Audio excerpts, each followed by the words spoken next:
On your Wednesday episode of Locked On Raptors, the Toronto Raptors may not be making many moves right now, but we do have Summer League to look forward to. We'll talk about what we're hoping to see from the rookies in Vegas and whether Gradey Dick will be there. That and so much more coming up on today's show. Thanks for hanging. You are Locked On Raptors, your daily Toronto Raptors podcast, part of the Locked On Podcast Network, your team every day.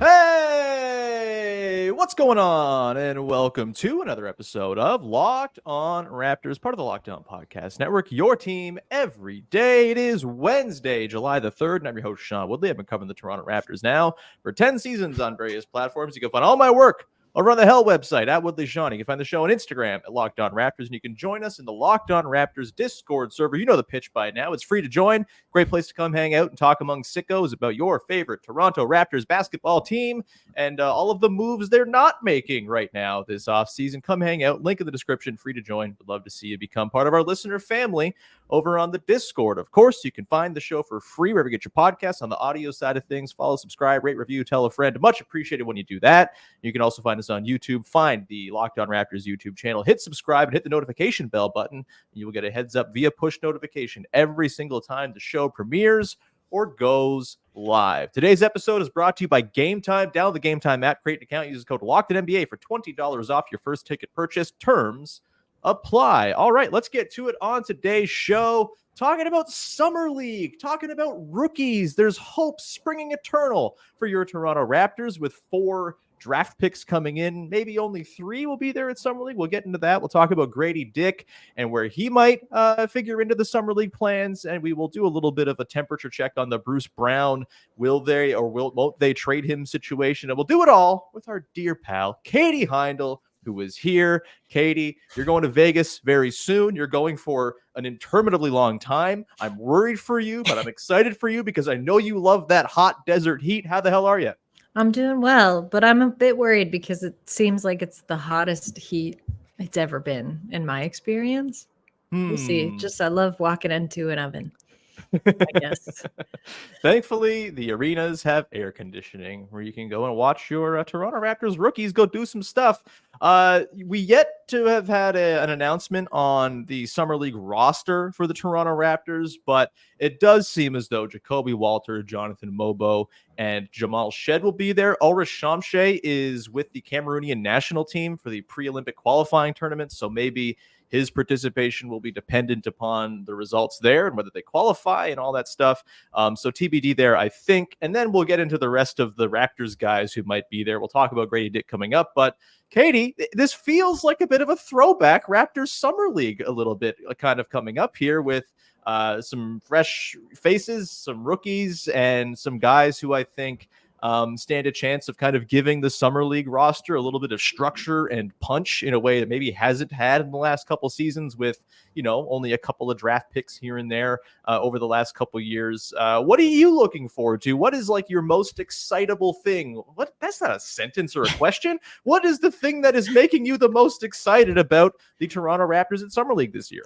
Well, you already mentioned it. It's a pretty pick-heavy team. I think, in the past, it's like the spotlight's been on usually one guy more. Like I'm thinking back to Scotty Barnes' Summer League debut, Gradey Dick's last year, and then kind of like a roster sort of filled up with hopefuls, but less a comprehensive Toronto team. This feels a little bit more like the team's DNA.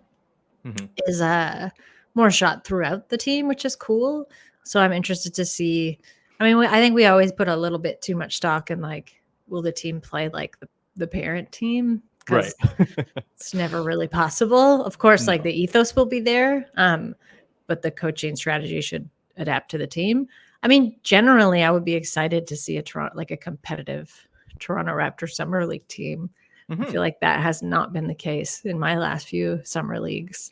They usually fall out pretty quick. So that would be sweet. Yeah, it'd be great. And I think, the guy I think feels like a real summer league ass player to me is Jamal Shead.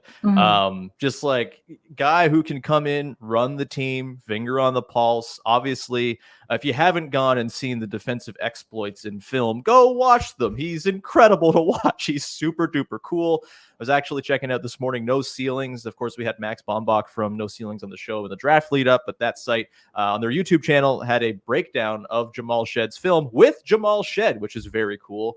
And just sort of sheds light on what he's looking at when he's playing defense in particular. Just an absolute maniac on that end. You love to see it. And so I'm super excited to see what he can do. I'm under no illusions, Katie, that Jamal Shead, the 45th overall pick, is going to walk in day one and like steal a job with the Toronto Raptors. But we've seen guys before kind of pop, those second round guys really pop it in summer league. And that sort of portends, you know, maybe a faster than expected arrival with the big club. I think of Norman Powell, for example, back in, 2016, where he absolutely tore it up in summer league, comes into the regular season, is a G League guy for the first half of the year or so, and then all of a sudden is starting games in spot situations, and we all know what he did as a rookie in the first round against the Indiana Pacers, saving their season and eventually keeping the team on track to win a title many years later.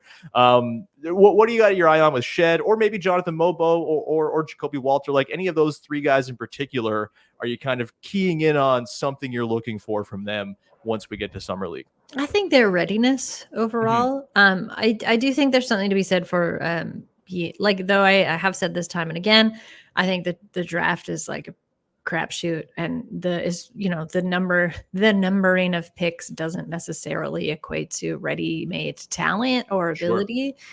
Sure. But that said, I think the Raptors have there's a dog cameo. The Raptors have historically done better when they pick in the kind of middle round. I think some of the pressure is off a little bit. As we said, we've got almost like a pretty like pick heavy team. So cohesiveness together, because I'm sure the coaching staff is going to be playing them together to get a real feel for them. You mentioned defensive capabilities. I think that's going to be pretty important. Like defense, sort of a loose summer league tenet. Yeah. I feel like if you get it, it's always nice when it works, but ball movement, I think, is another good thing. Just like kind of the passing acumen between these guys, because that goes back to the cohesiveness I was talking about.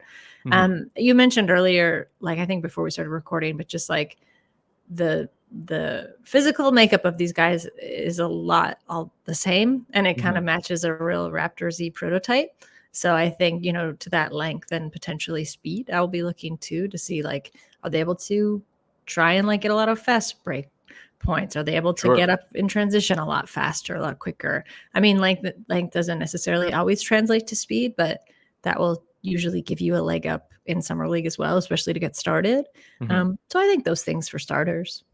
Yeah, I think all three guys, I think their sort of skill sets in particular, they mesh quite nicely. I'm curious to see, like, this, we could be seeing the early stages of what could 2-3 years from now become like a bench mob type of situation with Walter, Mogbo, and Shead if they all work out. Obviously, the caveat, second round picks, like, you're lucky if one of these guys hits in sort of historical terms, but I do think the guys they picked stand a pretty good shot as second rounders go.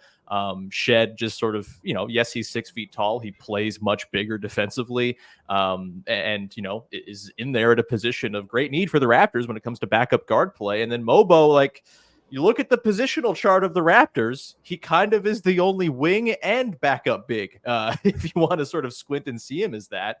And I'm particularly curious to see, how do they deploy Mogbo? Do they use him more as a wing? Do they use him as a big? Like, is he running pick and roll with Jamal Shead? Is he running dribble handoff stuff with Jacoby Walter? I think that's kind of interesting to look into. That might give us a glimpse as to what they view his NBA role to be. We heard Bobby Webster talk about him as though he were a wing after the draft, but I think looking at the roster, he probably is the best candidate as it stands right now to play backup center out of the gate, just with the lack of guys who are not shooting guards on this team. If you want to hear about all the shooting guards, go listen to yesterday's podcast.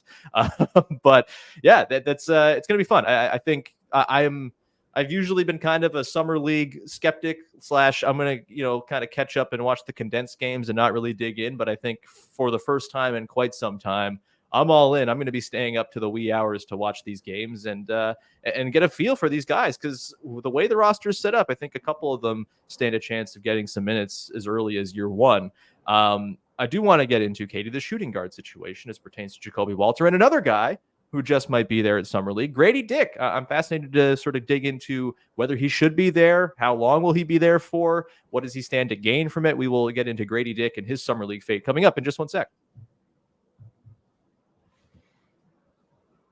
Today's episode is brought to you by our pals over at Game Time, the single best place to go and buy tickets for the sporting events you want to go to. I know lots of you sickos out there in the Locked On Raptors Discord, for example, are going to go to Summer League. That's very exciting. You're going to go and step into the oven along with Katie, and you can go buy your tickets for Summer League games with Game Time. It's the best place to do it because you get all-in pricing, no surprise fees at checkout. You get views from your seats, so you know exactly what you're buying before you ever, make a purchase or go through all the steps to do it.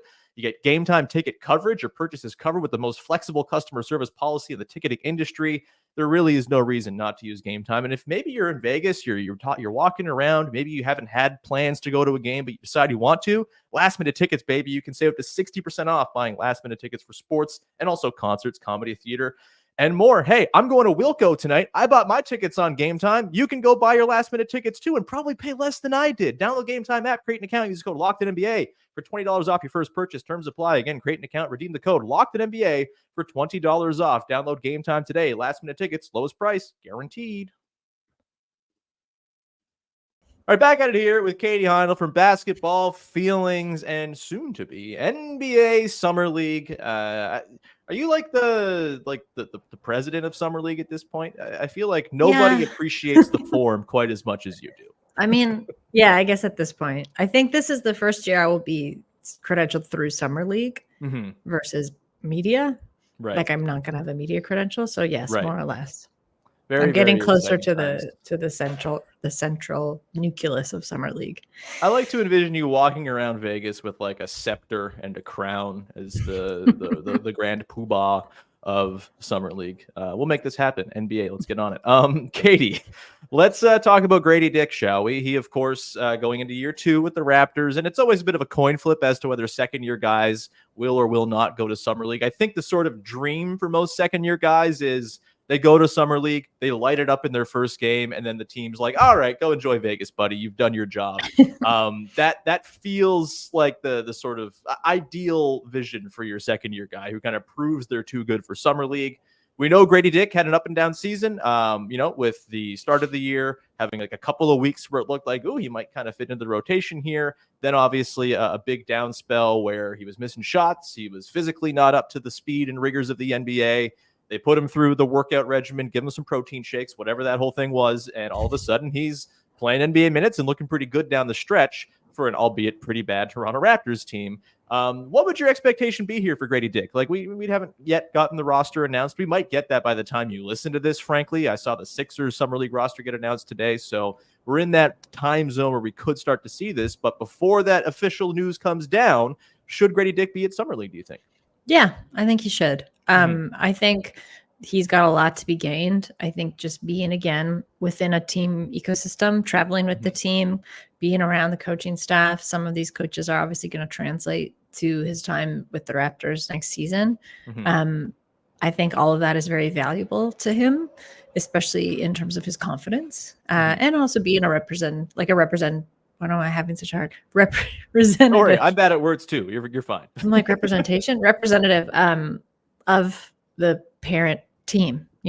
I think it would go a long way. I think also he's going to be playing the most minutes, I would say, with some of these new guys, depending on which one of them kind of hit the most. So I think that's worthwhile too. And we get to kind of see him step into more of a leadership role if they do have him playing and for how many games. I don't necessarily think just one game, even if he has like a phenomenal first game, like I'd still be interested to see him in the first 2 and maybe at least the first 3, depending how the team looks, of course. But yeah, I absolutely think there should be an expectation that he'll be on that roster.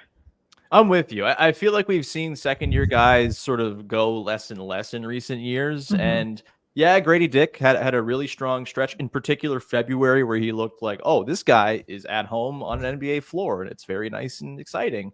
That said, there was still a lot of warts in his game and a lot of things to iron out, and just like growth to be done, as is to be expected from a 19-year-old jumping into the NBA for the first time.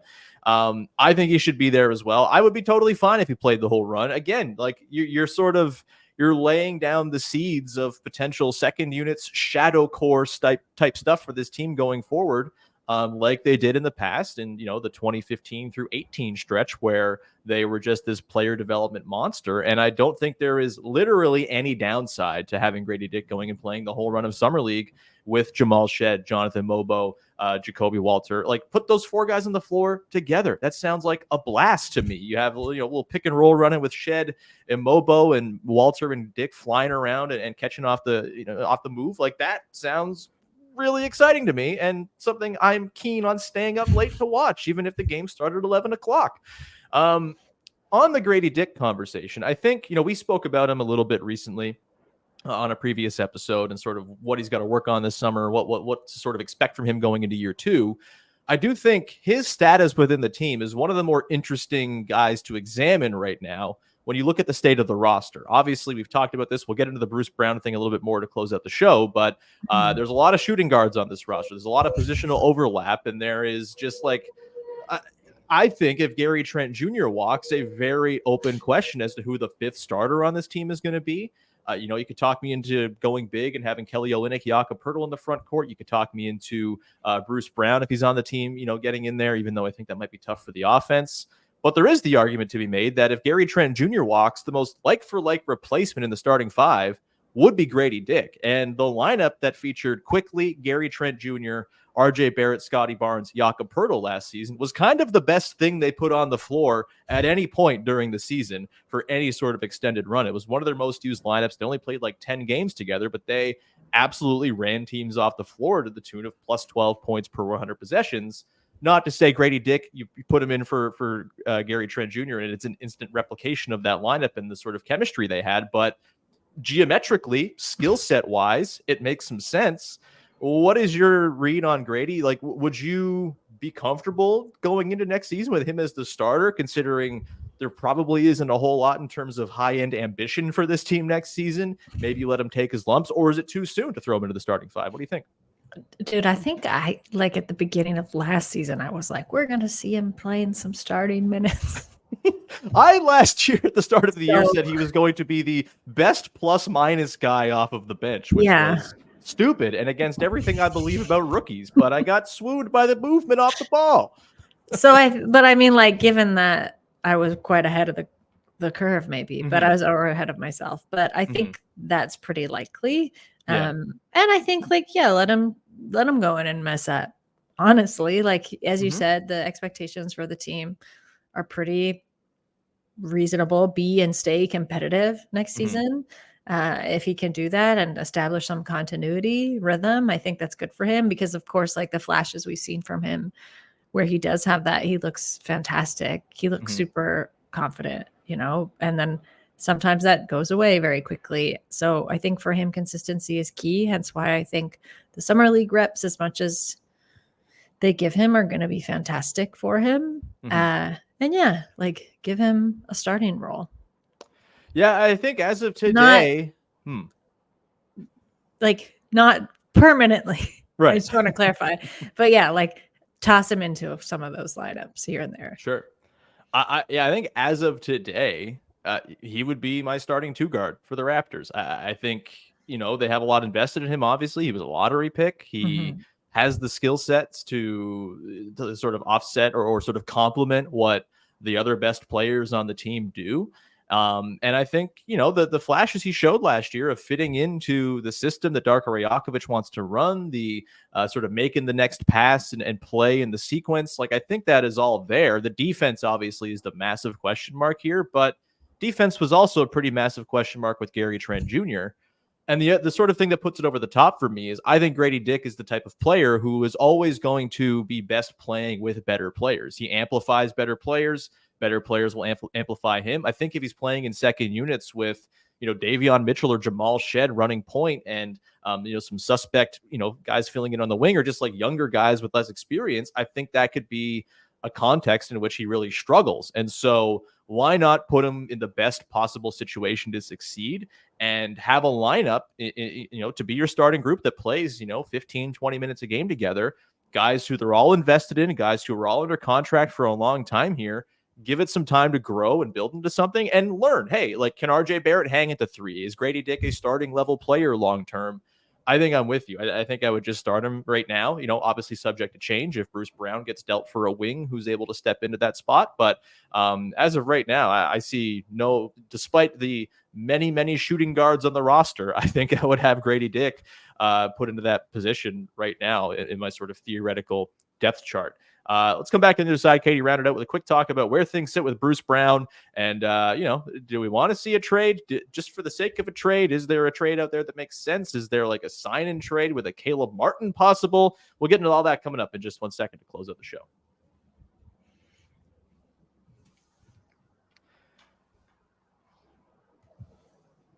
Back at it here, rounding it out with Katie Heindl from Basketball Feelings. A reminder, Locked On Sports Today 24/7 is your all-day streaming channel. Go check it out wherever you get. It's on YouTube. That's where you go. It's not wherever. It's just on YouTube. Go check it out and have it run all day long when you're working. Maybe you don't want to work. Maybe you just want that white noise on in the background talking sports.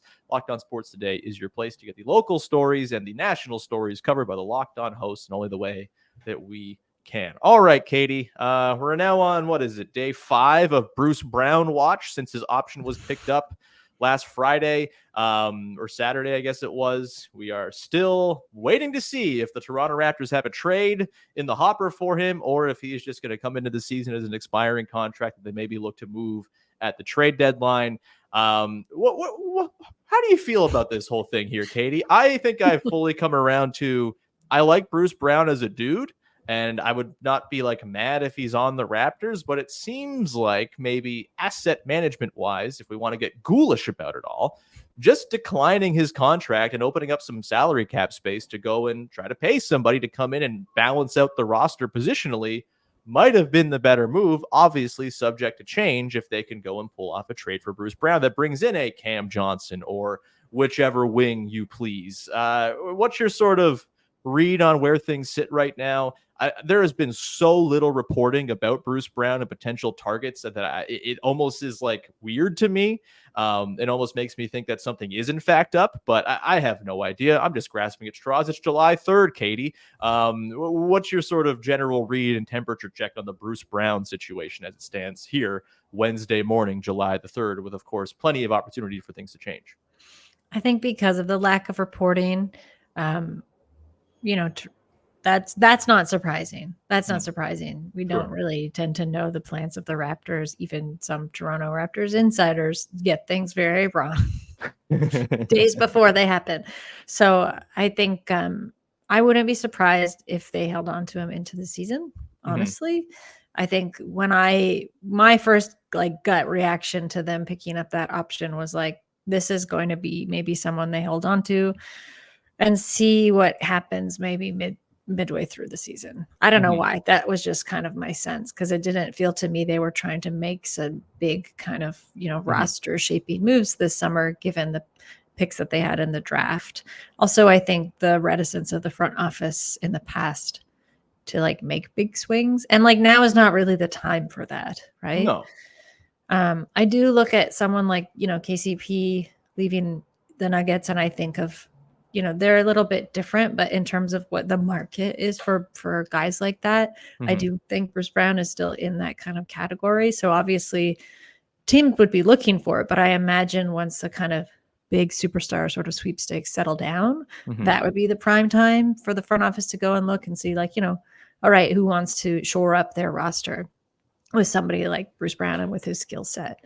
Again, and I'm trying to get to the bottom of whether this is a latent Toronto guilt, sports fandom thing, or if this is just true. But I love Bruce Brown on the Raptors. I don't think it's this iteration of the team though. Yeah. And that's the guilt in me. Am I genuinely I want the best for him and it shouldn't be here. Because he's obviously like not having the worst go of it, from everything I've heard. Like he's not totally. He seems chill. He seems chill eating Timbits and having coffee and stuff. Chill. Yeah, Doesn't seem dissatisfied. But I also wonder, for him, this team is not at the competitive place they want to be. Maybe that's not what he wants. Maybe he's happy to like be the vet in the locker room. So I don't think there's any urgency necessarily to make a trade out of Bruce Brown and make something happen, which is why I could see them waiting a little longer. Yeah, I mean it's hard to make trades in the new sort of financial landscape too, right? And so I do think, I've kind of made this point. He's not anyone's plan A, right? Like I think a lot of these teams are kind of looking around, hey, can we sign someone with salary cap space or a mid-level exception to get that type of player? Trading for a guy who makes $23 million is a little bit harder to fit into the books and all of that.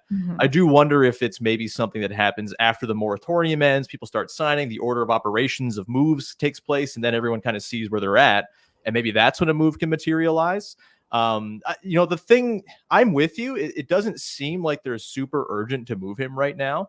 And they very well could be fine just rolling into the season with him. That has been their history of, hey, like, we can't find what we want right now, we'll hold on. And sometimes it works for us and sometimes it's the Pascal Siakam trade. But with Bruce, like, I think just because the roster is so imbalanced and has so many guys who are like 6'5" and under and so few guys who fill in the big man spots and the wing spots, it just feels like something's got to give here, even if they're not trying to be competitive next season. I made this point yesterday. I've made it a few days in a row now, but like building a roster that sort of makes cohesive sense is not just about making the play in or making a push or going all in. It's about setting up a roster that makes sense developmentally for your players. It's kind of the reason why I like to see Gradey Dick in the starting five, because that's a sensible developmental context for him. And I think it's a lot harder to do that when you have so much positional overlap. Yes, competition for spots is nice, but having 7 guys competing for the 2-guard spot may be a little bit much and a bit of an overcorrection. And so it just feels like something's got to give. But there's also this nagging thing in the back of my head that says this front office is really patient and maybe to a fault sometimes, and they're not going to force themselves into a move. The guy who still is out there free agent wise is Caleb Martin. I think Bleacher Report kind of kicked around the idea of a Caleb Martin, Bruce Brown sign and trade, which I think is difficult because I don't think the Raptors would be in the sort of world where they're paying Caleb Martin, Bruce Brown money. And so that gets really tricky to sort of match salaries, and the legalities of it all probably aren't even legal. But Caleb Martin, Katie, let's quickly talk about him as one of the last remaining free agents who happens to play a position the Raptors need. Any thoughts there on Caleb Martin as someone the Raptors should go and try to get on the team over the next little bit here? Sure. That's the point of the offseason we're at, Katie. Sure, why not? I guess it's not necessarily just like, is it a quote upgrade? Like, is it someone positionally? I think just positionally it is. Yeah. Quality of player, I'd probably honestly take Bruce in a vacuum over Caleb Martin, but positionally, I think it might be worth the swap. Which is why I kind of wonder, given positionally is one thing, but we know that's not really how the front office makes its moves historically, right? And like what they kind of weigh against it, which is again why I think like if that's who the only person, granted, like that's just what we've seen floated, right, by one place, but if that's who's out there, again, I think that speaks more to the front office probably not rushing this. Yeah, and it needs to be noted, the Raptors have 15 guaranteed roster spots as it stands right now. And so, something would else have to give, whether it's a Bruce Brown swap or they find a way to trade Chris Boucher somewhere. There's... What's going on with Gary? Gary is not coming back to the Toronto Raptors, I would think. I would guess he's probably going to go have to sign like a small prove-it deal with some team, which... This new CBA, Katie, real not friendly to the non-star tier of the NBA, it seems. But, I guess the players negotiated it. We can leave it there, though, Katie. Caleb Martin, my quick take, he's fine. Like, I'm worried about Miami Heat pixie dust rubbing off of any guy who leaves Miami. And, like, are they this player they were in Miami? I just like the Heat seem to know how to get the very, very most out of guys in a way I'm not sure the Raptors have totally proven of late. But, as a wing, I would be in. Just anyone who's 6'8" would be just a delight, Katie. I'd just pro 6'8" and above at this point. But that's, you got to have some hopes and dreams in the off season, right? You do. Yeah. Anyway, Katie, I hope and dream that we podcast again very soon because you're the best. Do you have anything you want to promote for the good people out there? Nada. Read Basketball Nada. Feelings. Yeah, read Basketball Feelings. Awesome. Go read Basketball Feelings. Katie, we will hopefully catch up with you while you're in Vegas. You can. If any of your Patreon subscribers see me in Vegas, come say hi. Come say hi to Katie. We'll leave it there. Thank you so much for tuning in. Please follow, subscribe, rate, review, tell a friend, all that good stuff. Always appreciate it when you support the show. However it is you choose to support the show. And we'll be back again on Thursday, hopefully talking about some movement. Probably not, though. Have a great rest of your day. Talk to you Thursday. Thanks for hanging. Bye-bye. Oh, I got the line.